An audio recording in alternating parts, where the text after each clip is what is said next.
बूढ़े गरीब का कंबल। 31 दिसंबर की रात को मोहन अपनी पत्नी सपना के साथ एक दोस्त के यहाँ हुई नए साल की पार्टी से घर वापस आ रहा था।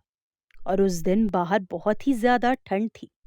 दोनों पति पत्नी कार से घर वापस ही जा रहे थे। तभी अचानक उन्होंने देखा कि सड़क के किनारे पेड़ के नीचे पतली पुरानी फटी हुई चादर में लिपटा एक बूढ़ा भिखारी ठंड से बहुत ही ज्यादा कांप रहा था। मोहन उसे देखकर बहुत ही ज्यादा दुखी हो गया। तभी तेजी से उसने गाड़ी रोक दी। पत्नी सपना ने मोहन को हैरानी से देखते हुए पूछा कि क्या हुआ, गाड़ी क्यों रोक दी आपने? मोहन सपना को खिड़की से बाहर दिखाते हुए बोला कि देखो, वो बूढ़ा आदमी ठंड से कितना कांप रहा है। सपना बोली, तो इस बूढ़े भिखारी को मुझे दिखाने के लिए आपने गाड़ी रोक दी? मोहन बोला, अरे, गाड़ी में जो कंबल है वो हम इसे दे देते हैं, बेचारा बहुत ही मजबूर दिख रहा है। तभी सपना ऐठती हुई बोली, मोहन, इतना महंगा कंबल आप इसे देंगे?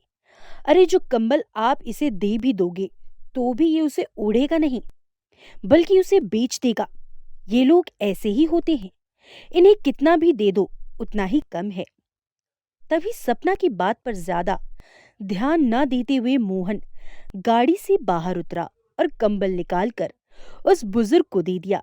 ये सब देखकर सपना ने मोहन से मुंह बना लिया और वो उसे गुस्सा हो गई। अगले दिन नए साल वाले दिन यानी कि 1 जनवरी को भी बड़े गजब की ठंड थी। आज भी मोहन और सपना एक फंक्शन से लौट रहे थे। तो सपना ने ये कहा कि चलो मोहन, एक बार देखें कि उस बूढ़े गरीब का क्या हाल है। ये बात सपना ने जानबूझकर कही थी ताकि वो उस गरीब को लालची और झूठा साबित कर सके।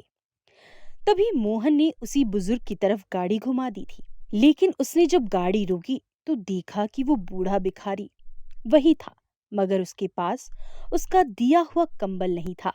वो तो वही फटी पुरानी चादर ओढ़कर बैठा हुआ था। तभी सपना ने अपनी आंखें बड़ी करते हुए कहा कि देखा, मैंने कहा था ना, वो महंगा कंबल उसे मत दो, इसने जरूर उसे बेचकर शराब पी ली होगी।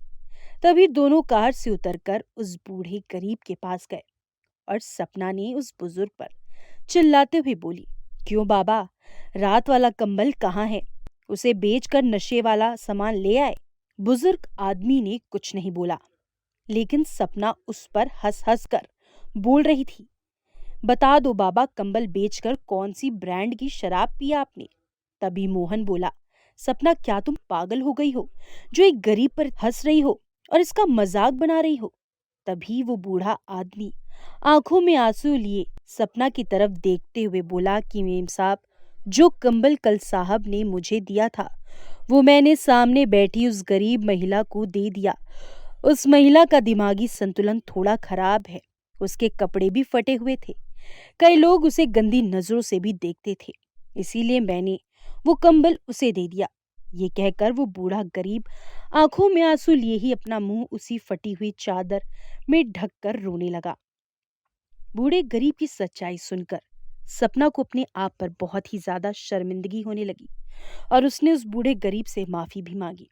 और उसी समय सपना एक नया कंबल लेकर आई और वो कंबल उस बूढ़े गरीब को दे दी।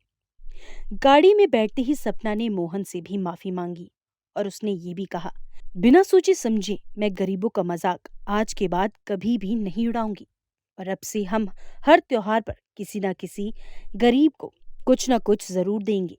ये सब सुनकर मोहन भी बहुत खुश हो गया और फिर वो दोनों खुशी खुशी अपने घर चले गए।